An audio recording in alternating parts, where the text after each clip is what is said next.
This Torah class is brought to you by TorahAnytime.com. Okay, good afternoon, everyone. It's a real honor to be here. I traveled all the way from the United States of America.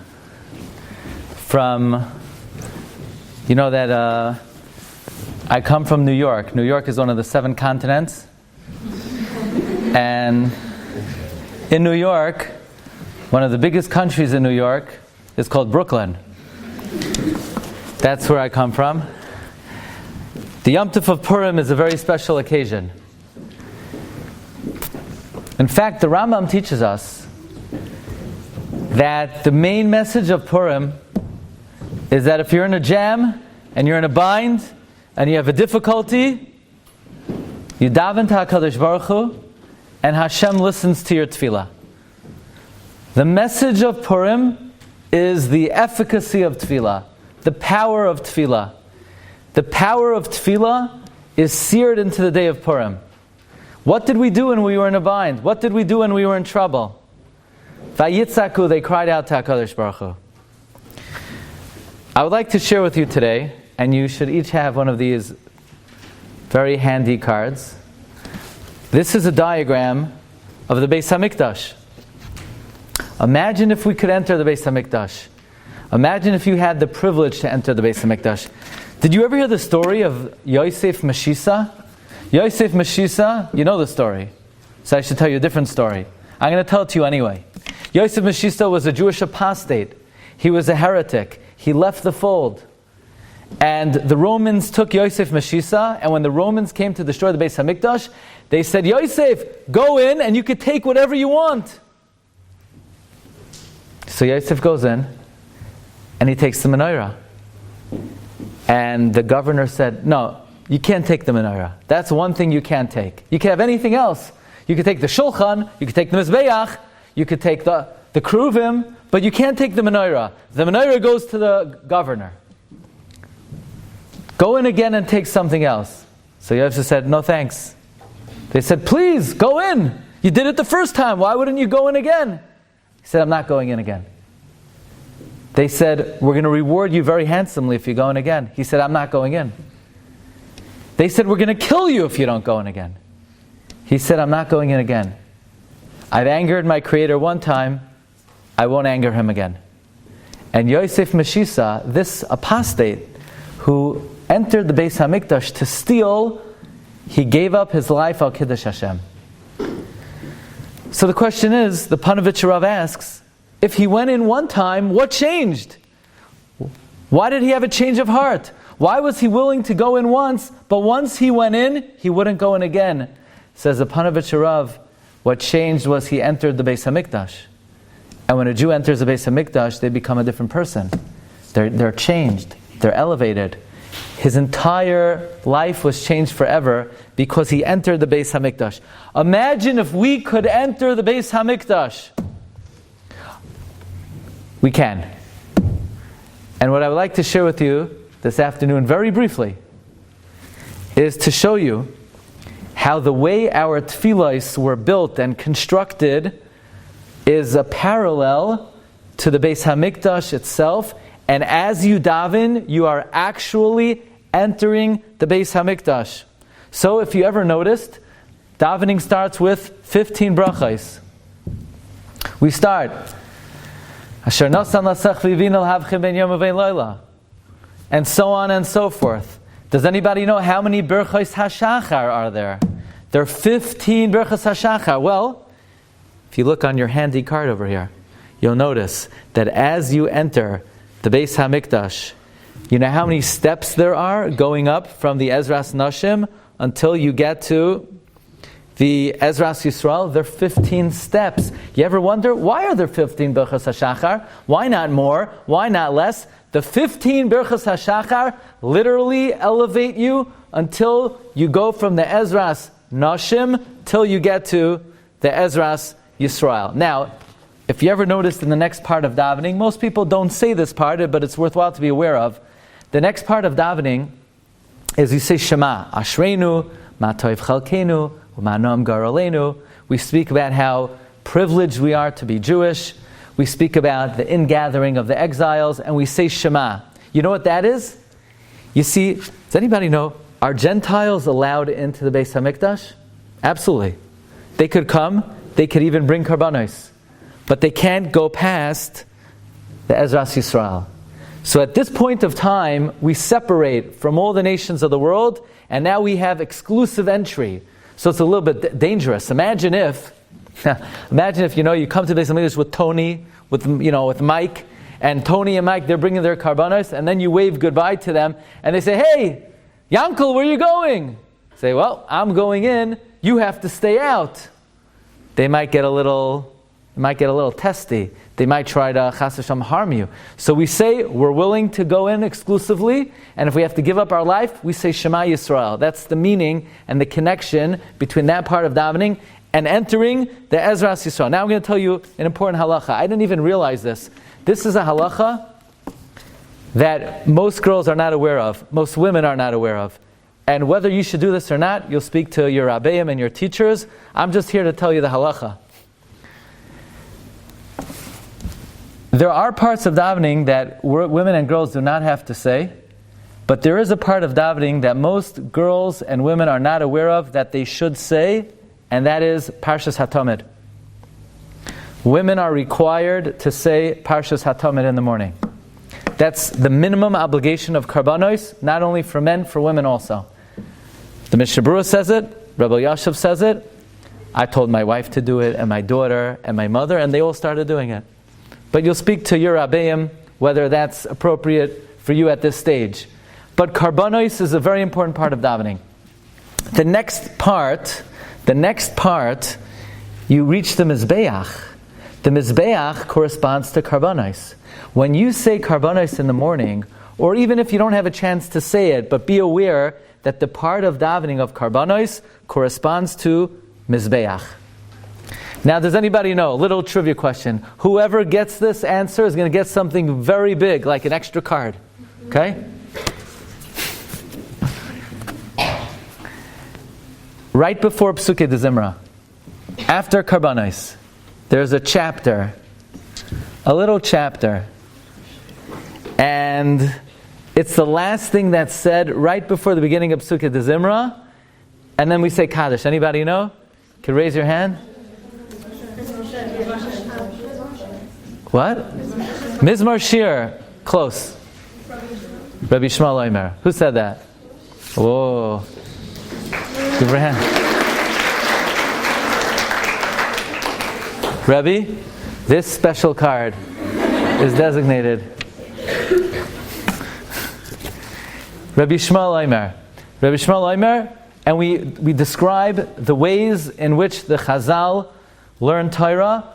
Rabbi Shmuel b'shalosh esrei midos haTorah nidreshes b'hem, the 13 principles with which we darshan, or in English, in proper English, we say, the 13 hermeneutic laws of exegesis, whatever that means. Okay? The Yud Gimel Midos Shatar Nidreshes Behem. How many are there? 13. How many stairs are there going up from the Ezras Kohanim to the Ulam? 12 stairs plus the platform. Rabbi Shmuel Omer, B'shalosh Esrei Midos Hatar Nidreshes Behem, correspond to the 12 stairs plus the platform. Now, this is amazing. We're about to start Psukei de Zimra. Psukei de Zimra has an entrance and an exit. The entrance is Baruch She'amar. The exit is Yishtabach. By the way, they're very parallel. How many Baruchs in Baruch She'amar? 13. How many praises in Yishtabach? 13. You'll count it. Not now. We don't have time. My dear friend Reb Josh, who is the proud father of Ruthie, right? Yeah. And Yael. Now, I don't know about this school, but if all the girls are like these two B'nai Yisrael, this must be the best yeshiva for girls west of the continent of New York. Okay.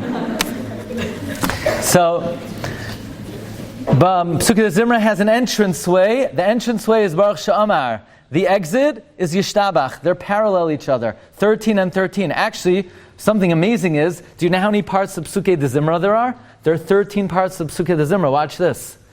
Haidu, Mizmar L'Saida, Yehi Chavaid, Ashrei, 5 Hallelujahs, Baruch Hashem Le'olam Amen V'Amen, Vayivarech David, V'charis Imay Habris, Az Yasher.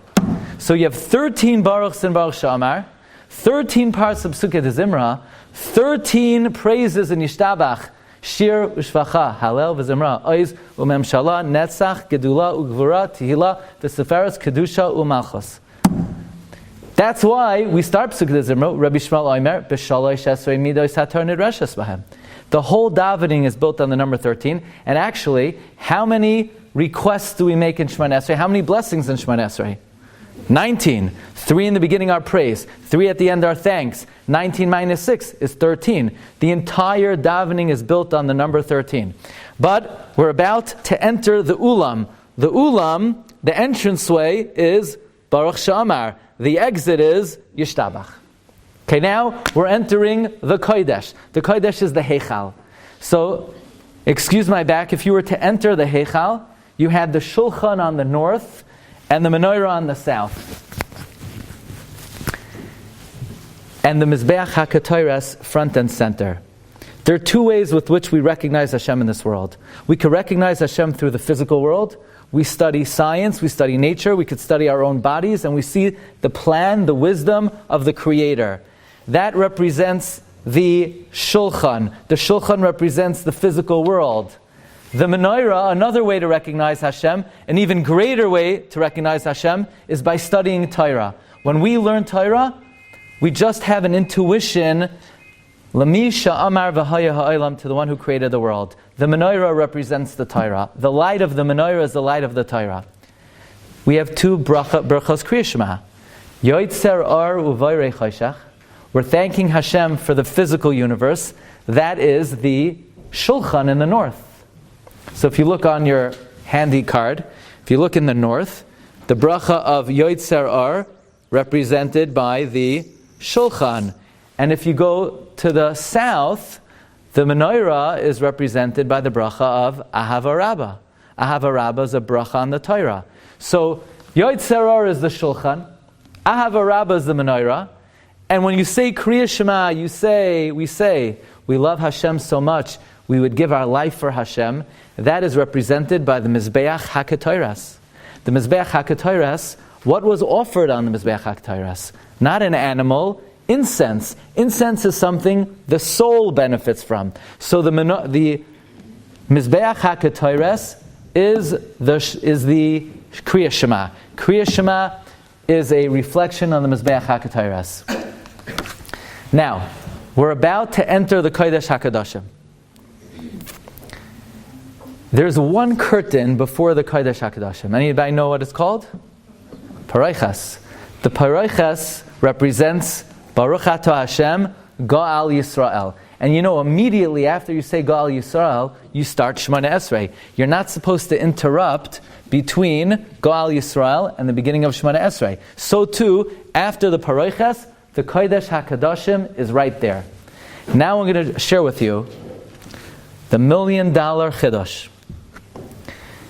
I'm sure you've heard that when you daven Shemoneh Esrei, wherever you may be, you're supposed to face Eretz Yisrael, and you're supposed to face Yerushalayim. So in England, you face east, right? Okay. You probably also heard that you're supposed to be mechavein toward the Kodesh HaKadoshim. Did you ever hear that halacha? That when you daven Shemoneh Esrei, you face Eretz Yisrael, you face Yerushalayim, and you're mechavein to the Kodesh HaKadoshim. You know, the Mishnah Berurah says, it doesn't mean you're supposed to face the Kodesh HaKadoshim. It means you're supposed to imagine yourself standing in the Kodesh HaKadoshim. That when you daven Shemoneh Esrei, you're supposed to picture yourself standing in the Kodesh HaKadoshim. And in fact, the reason for that is because that is where you have reached. After you've said the 15 Berachos HaShachar, and you've gone up the 15 steps, and you've said the Karbanos, so you pass the Mizbeach, and you said Rabbi Shmuel Omer, you've gone up the 13 steps to the Ulam, and you said Baruch Sha'amar, you got through the door of the Ulam, and you said Yishtabach, and you made it through the exit of the Ulam, and you said Yotzar Or Baruch Choshech, you saw the Shulchan, and you said Ahava Rabbah, you saw the Menorah, and you said Kriya Shema, so you've seen the Mizbeach HaKatoras, and you said Goal Yisrael, you saw the Paroiches. Now is the greatest opportunity of the whole day. You actually enter the Kodesh HaKadoshim. It doesn't matter if you're a Kohen, you're a Levi, you're Israel, you're an Ish, a Isha. Every Jewish soul has the opportunity daily to enter the Kodesh HaKadoshim. By the way, when you wake up in the morning and you wash your hands, I'm not just talking about Negel Wasser. Negel Wasser is the first thing you do when you wake up. You wash your hands 3 times. You're also supposed to wash your hands right before you daven, Shachras. That washing of your hands in the morning is like a kohen before he enters the Beis Hamikdash. He washes his hands from the kiyar. So every single Jew always has the opportunity to enter the Beis Hamikdash. Whether you live in Eretz Yisrael, you live in London, Edgware, you live in Hendon, you live in Golders Green, where else? I covered it. You live in Lakewood, you live in Muncie, you live in Williamsburg, whatever country you live in. You always have the opportunity to enter the Beis HaMikdash. And it's the month of Adar. Adar, we have the greatest day of Tefillah of the year. The Yom Tov of Purim. Purim is the greatest day of Tefillah of the year. Do you think it's a coincidence that in the month of Adar we read about the building of the Mishkan, Truma, Tetzaveh, Vayakel, Pekudei? Because in the month of Tefillah we need to understand what is Tefillah. Tefillah is not about the book. The book in front of us gives us an ability, it's a handbook of how to enter the Beis HaMikdash every single day of our lives. So you're welcome to keep this card. Everyone could have 1, and that young lady could have 2. And my humble wish is all of your tefillah should be a niskabel, barachamim uvaratzain. Everyone should have bracha v'hatzlacha. Thank you so much. And only shefa bracha v'hatzlacha. Thank you. You've just experienced another Torah class brought to you by TorahAnytime.com.